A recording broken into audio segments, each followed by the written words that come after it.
세상 험하고 나 비록 약하나 늘 기도 있으며 근원은 없겠네. 주의 은혜로 대속받아서 비와 같이 붉은 죄 눈같이 겠네. 주님의 권능 한없이 크보니 돌같은 내 마음 곧 녹여주소서. 주의 은혜로 대속받아서 비와 같이 붉은 죄 눈같이 겠네. 내 마음이 약하여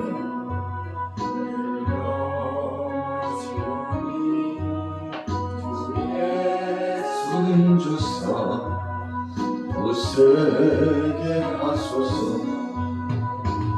주의 은혜로 대속받아서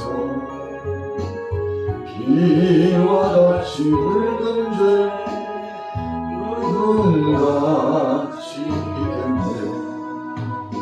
죄사함 받은 후 새 사람 되어서 주 앞에 선날 늘 찬송하겠네. 주의 은혜로 대속받아서 비와 같이 붉은 죄 눈같이 겠네.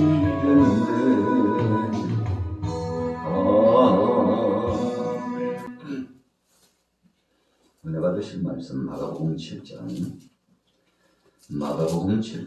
1절에서 23절까지 말씀입니다. 하나님의 말씀이냐 아니면 사람의 전통이냐 라고 제목으로 잠시 은혜를 나누고자 합니다. 우리가 세상을 살아가다 보면 여러 가지 세상의 세풍에 젖어서 살아갑니다. 이 세상 세풍이라고 하는 것은 세상의 풍속입니다. 또 세상에 사람들이 말하고 있는 전통입니다. 지금까지 관습적으로 습관적으로 행해왔던 것에 대한 중요성입니다. 이런 것에 우리가 믿음 생활하다 보면 부딪히게 됩니다. 하나님의 말씀이 중요한지 아니면 사람들의 말이 중요한지, 세상의 유행 또 사람들이 습관적으로 살아왔던 삶의 방식 이런 것들이 중요한지 때로는 우리가 갈등을 하게 됩니다. 그래서 맨 처음 기독교가 이 땅 위에 들어왔을 때 갈등을 일으켰던 것 몇 가지가 있습니다만 그 중에 한 가지가 제사 문제 때문에 굉장히 곤욕스러움을 당했습니다. 기독교인들은 불효하는 집단이다. 부모도 모르는 참 쌍것들이다. 그렇게 폄하시키고 믿음을 갖는 형제 자매들을 교회를 핍박했습니다. 효도하지 않는다는 것입니다. 그러나 진정성을 확인해 보면 진실로 살아 계실 때 부모에게 효도하지 못하고 선대하지 못하는 많은 사람들이 사람이 죽고 나면 음식을 차려놓고 귀신을 숭배하고 또 제사를 지내면서 할 도리를 다 하고 있다라고 주장하는 사람들이 굉장히 많았었죠. 본질적으로 보면 살아계실 때 잘해드리는 것이 최고의 효도죠. 그러나 살아계실 때 마음을 다하고 뜻을 다하여서 부모를 공경해 드리지 못하는 것이 다반사였습니다. 그 제사를 중요시, 귀신을 숭배하는 제사를 중요시 여겼습니다. 그래서 이것이 최고의 도리라고 생각하고 제사 중심으로 또 또 유전적인 전통 중심으로 그렇게 살아갔던 거 아니겠습니까? 그러나 크리스찬들은 달랐습니다. 오히려 살아계실 때부터 더 부모를 공경해드리고 선대해드리며 최선을 다하여 그분들을 공경하고 섬겨드렸던 거 아니겠습니까? 그리고 사람이 죽으면 천국이냐 지옥이냐라고 지옥으로 갈림길을 당하고 어떤 사람은 천국으로 들어가고 어떤 사람은 지옥으로 간다는 이 영혼 구령의 열정, 내세 세계가 분명히 있고 심판이 있으며 하나님 말씀 중심의 삶이 이 땅에서 살 때에도 진행되었지만 저 하늘나라에 올라갔다고 생각하는 그 이후에도 그 생각하는 그 생각이 다르고 말이 다르고 삶이 달랐던 것입니다. 진실로 효도하는 사람이 누굽니까? 우리가 부모를 공경하라. 그렇게 하나님께서 우리 인생편의 첫 계명, 사람 편에 주신 계명 중에 첫 계명을 허락하여 주셨는데 당연히 부모를 공경하는 것은 살아계실 때부터 선대해드리는 우리 크리스찬들 아니었겠습니까? 왜 그렇게 됐나요? 전통 중심이라기보다도 하나님의 말씀이 중심이라고 생각했기 때문에 그런 것입니다. 오늘 본문 말씀에도 11절에 보면 고르반이라고 하는 이야기가 나옵니다. 이 고르반이라고 하는 것은 이제 내가 맹세하고 약속해놨다, 분리해놨다, 약정해놨다, 뭐 그런 뜻입니다. 뭘 분리하고 약정해놨습니까? 이것은 이제 하나님 앞에 올려드릴 헌물이다, 이렇게 하고 정해놓았다는 것입니다. 그렇게 정해놓기만 하면 그것 가지고는 부모를 선대해 드리지 않아도 된다는 것입니다. 그래서 물질에 욕심이 있고 또 부모 공경보다는 인간적인 유익에 중심을 두고 있었던 많은 사람들이 이것은 다 하나님 앞에 드릴 것입니다 라고 선언식을 하는 것입니다. 그래서 여러 가지 물질에도 또 먹을 수 있는 음식에도 다 맹세를 해놓는 겁니다. 그리고는 정작 부모에게 드릴 것이 없다고 하는 거예요. 이거 다 하나님 앞에 드릴 건데 뭘 드려야 되나? 참 없어서 못 드리니 어쩔 수 없지 뭐. 이렇게 생각했다는 것입니다. 그것이 바로 고르반 정책입니다. 하나님 앞에 드린다는 명목을 정해놓고 부모에게 올려드리지 못하고 선대해드리지 못하는 어리석은 인생들이 있었다는 것입니다. 왜 그랬습니까? 이것이 전통인데. 조상 대대로 내려온 전통인데 이렇게 하는 것이 내가 할 도리다. 그래서 고르반이라고 정해놓으면 이제 모든 것을 다 한 것인 양 생각하고 부모를 공경하지 않는 세대에 대해서 형식적이고 가식적인 태도 때문에 마음을 다하고 진심을 다하지 않는 세대에 대해서 오늘 예수님께서 질타를 해주셨던 것입니다.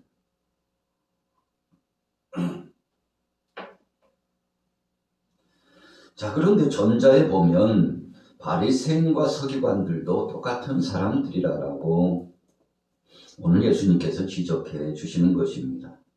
예수님의 제자들이 손을 씻지 않고 음식 먹는 것을 보고 진노했습니다. 그리고 모욕을 줬습니다. 심지어는 예수님께 찾아와가지고 당신들의 제자들은 어떻게 손도 안 씻고 음식을 먹습니까? 우리가 전통적으로 이것은 꼭 지켜온 것인데 그래서 되겠습니까? 좀 한마디로 말하면 똑바로 가르치라는 거죠. 선생이 된 자가 지금 뭐 하고 있었습니까? 그 전통 하나도 제대로 못 가르치고 그래서야 되겠습니까? 그래서야 뭘 랍비라고 할 수 있습니까? 세상에 많은 사람들이 따르면 뭐합니까? 전통 하나 못 지키는데. 예수님을 향하면서 힐난하고 조롱하고 그래서 전통을 가지고서 계속 전통을 지키지 않는다는 이유로 주님을 향하여서 한마디로 말하면 사역을 방해하고 온 것입니다. 그때 예수님께서 5절 말씀해 보세요. 이에 바리새인들과 서기관들이 예수께 묻되 어찌하여 당신의 제자들은 장로들의 전통을 준행하지 않냐고. 부정한 손으로 떡을 먹나이까. 외식하는 자에 대하여 잘 예언하였도다. 이 백성이 입술로는 나를 공경하되 마음은 내게서 멀도다. 사람의 계명으로 교훈을 삼아 가르치니 나를 헛되이 경배하는도다. 그랬어요. 여러분, 우리가 신앙생활 하다 보면 이런 비슷한 것에 부딪힐 때가 굉장히 많습니다. 하나님의 말씀은 제쳐놓고 사람들 간의 어떤 약속이라든지 어떤 사람이 뭐라고 이야기했다는 등, 그 사람은 그렇게 생각하더라는 등, 이렇게 해서 사람 중심의 말이 하나님 말씀보다도 우위에 있는 때가 굉장히 많습니다. 여러분, 그래서 정말 하나님 앞에 예배 중심으로, 기도 중심으로, 헌신 중심으로 나가야 되겠지만, 그러나 그렇게 하지 못해요. 왜 그렇게 하지 못합니까? 하나님 중심, 말씀 중심이 아니기 때문에 그렇습니다. 어떤 때는 내 생각이 더 중요하고, 또 어떤 때는 어떤 사상이 더 중요하고, 또 정치적인 어떤 이론이 더 중요하고, 또 어떤 때는 세상의 유행, 세풍이 더 중요하고, 또 심지어는 우리 가정에서는 이 가풍이 더 중요하기 때문에, 이 가풍 때문에 결국은 하나님의 말씀을 버리는 사람이 굉장히 많습니다. 여러분, 생각보다요, 하나님 말씀과 하나님 중심보다도 사람 중심과 세상의 중심으로 나가는 사람이 굉장히 많습니다.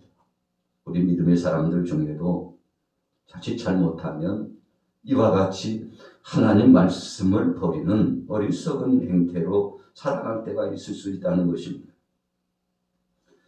그래서 이사야 선지자는 입술로는 공경하되 마음은 하나님께 멀었다라고 하는 말씀을 선포해 주시면서 하나님께서 그 당시에 백성들을 질타하고 또 종교 지도자들을 질타했던 말씀을 오늘 예수님께서 인용하여 주셨습니다.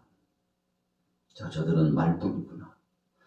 말로는 천없는 것을 다 할 것 같지만 행동은 눈꼽만큼도 실천하지 않는 저들을 봐라. 그러면서 예수님께서 8절에 그렇게 말씀하시죠. 너희가 하나님의 계명은 버리고 사람의 전통을 지키느니라. 여러분, 어떤 때는 우리가 깊이 생각해 보면 참 아무것도 아닌 것이에요. 그러나 그것이 우리의 발목을 잡습니다.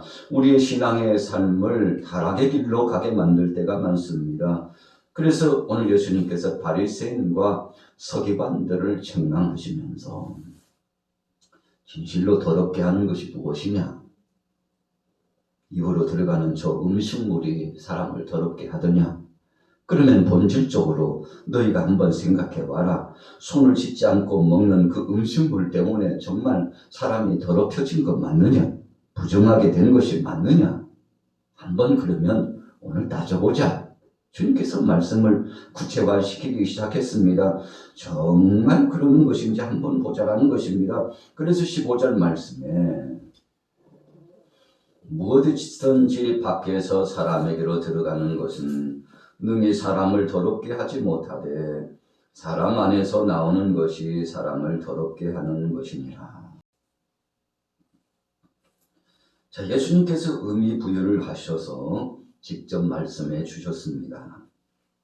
사람의 안으로 들어가는 음식물이 더럽히지 않는다. 그 사람 마음 속에서 나오는 것이 사람을 더럽게 하고 혼란스럽게 하고 고통스럽게 하고 어지럽히는 역사가 있고 온갖 악행을 저질러서 핍절하고 피폐한 삶을 살게 한다.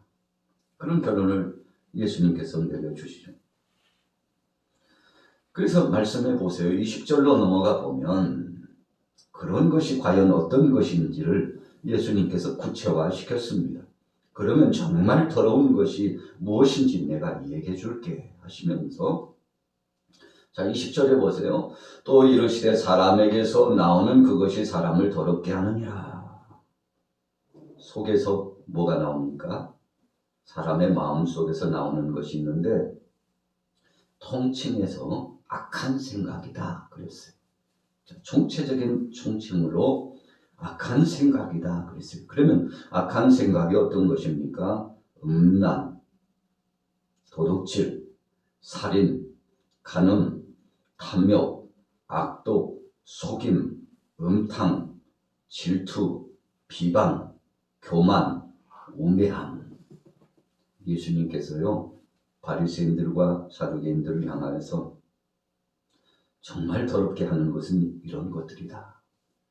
너희 마음속에 우매함이 있다면 정말 무지하고 깨닫지 못해가지고 인간 중심, 육신의 소욕 중심, 인간의 그 아집과 억척스러운 고집을 가지고 있다면 그 우매함 때문에 더러운 역사가 나타난다. 심지어는요, 이런 더러운 역사가 있는 자들에게는 하나님의 심판이 있다고 말씀했어요. 교만합니다. 교만이 무엇입니까? 하나님의 것보다도 자신의 것이 가장 중요하다고 생각하는 것이 교만이죠. 하나님의 심판을 생각지 않고 두렵게 생각하지 않는 마음이 교만입니다. 비방입니다. 비방이 무엇입니까? 끊임없이 상대를 신란하고 조롱하고, 마치 1만 달란트 탕감받은 사람이 100데나리온 그거 빚진 사람을 만나가지고요, 얼마나 그를 조롱하고 괴롭히는지 몰라요. 그래서 상대의 허물을 생각지 않고 상대의 허물을 생각하고 자신의 허물을 생각지 않는 그 마음이 바로 비방입니다. 자기는 보지 못하고 상대를 보고 끊임없이 모욕을 주고 질타를 가하는 것이 비방입니다. 자, 질투와 음탕이 있습니다. 이것이 무엇입니까? 육신적인 소욕을 가지고 나가는 죄를 범하는 것입니다. 정욕적인 죄입니다. 끊임없는 속임수와 악독과 탐욕과 간음과 음란과 도둑질과 살인하는 마음들이 이 마음속에 있다면 그것 자체가 더럽게 하는 것이라고 예수님 말씀해 주셨습니다. 그래서 23절에 이 모든 악한 것이 다 속에서 나와서 사람을 더럽게 하느니라. 여러분, 우리가 일상을 살아가면서 혹이라도 우리 마음속에 이런 부류가 한 가지라도 있다면 우리는 하나님 앞에서 철저하게 회개해야 되는 것입니다. 왜 그렇습니까? 그것이 나를 더럽게 하고 나만 더럽게 하는 것이 아니라 주위의 사람들에게도 고통을 주는 것이기 때문에 그렇습니다. 그래서 18절 말씀에 너희도 이렇게 깨달음이 없느냐? 무엇이든지 밖에서 들어가는 것이 능히 사람을 더럽게 하지 못함을 알지 못하느냐? 예수님의 제자들이 조용히 와가지고요, 집에 들어가셨을 때 예수님께 여쭈었어요. 아니 주님, 그게 도대체 무슨 뜻입니까? 사람 안에서 나오는 것이 더럽게 한다는 것이 무슨 뜻입니까? 좀 저희에게 소상하게 가르쳐주면 안 되겠습니까? 저 제자들이요, 예수님이 여러 가지 비유를 들어서 말씀을 주시고 계시는데 이해하지 못했습니다. 무슨 말씀을 하시는지, 도대체 손 씻지 않는 것, 그 관계와 사람의 속으로 들어가는 것, 그 속에서 나오는 것, 이게 도대체 뭔지 제자들이 잘 깨닫지 못했습니다. 그래서 예수님께서 제자들에게 가르쳐 주시고 또 듣는 무리들에게 소상하게 깨닫게 하시기 위해서 구체화시켰던 거 아니겠습니까? 우리가 갈라디아서에 말씀하는 것처럼 성령의 열매가 있고 악한 영에 따라서 육신의 소욕의 열매가 분명히 나타난다 그러지 않았습니까? 그래서 성령의 9가지 외에 육신적인 소욕의 열매가 맺혀지지 않도록 우리 자신을 늘 성찰하고 믿음으로 나가기를 주께서 원하셨던 것을 기억합니다. 자, 오늘 본문 말씀 마가복음 7장 1절에서 23절까지 말씀을 통해서 전통이 중요하냐, 하나님의 말씀이 중요하냐, 사람 중심, 인간 중심이 중요하냐, 하나님 중심, 신본주의가 중요하냐, 한번 생각해 보라고 예수님 말씀하셨는데, 오늘 하루를 살아가면서, 오늘 금요일입니다. 예수님께서 십자가상에 못 박혀 죽으신 이날을 우리가 기억하면서 우리 자신을 되돌아보고, 주여, 혹시 내 마음속에 이 씻지 않는 손보다도 더 가증하고 더러운 육신적인 소욕에 악한 생각이 들어있지 않는지 자신을 살피며 주님 앞에 회개하고 자백하오니 주님 뜻 안에서 성별된 심정으로 살아가게 하여 주옵소서. 나 자신을 바라보고 또 주위를 보고 하나님을 배우는 그 기쁨과 소망으로 믿음 안에서 살아갈 수 있도록 해달라고 오늘 다시 한번 큰 힘을 얻고 말씀 중심으로 승리하게 되시기를 예수님의 이름으로 축원합니다. 살아계신 하나님 아버지, 은혜를 감사합니다. 주님 주신 말씀처럼 세상의 전통이나 풍속과 인간 중심보다도 하나님 말씀 중심, 하나님 뜻 중심으로 결단하여 신실한 믿음의 행보가 나타나게 하여 주옵소서. 그리하여 주님 앞에 손들고 천부여 의지 없어 나와 나 자신이 중죄이며 죄인 중에 괴수임을 알아 믿음으로 실천하고 하나님 영광 드러나는 하나님 뜻을 이루는 하나님의 백성들 되게 하여 주옵소서. 오늘 하루도 부르짖어 기도하는 이 순간의 응답을 더하여 주시고 우리의 모든 삶 속에 신령한 것으로 채워 주옵소서. 예수님의 이름으로 축복하고 기도 올려 싸움나이다. 아멘.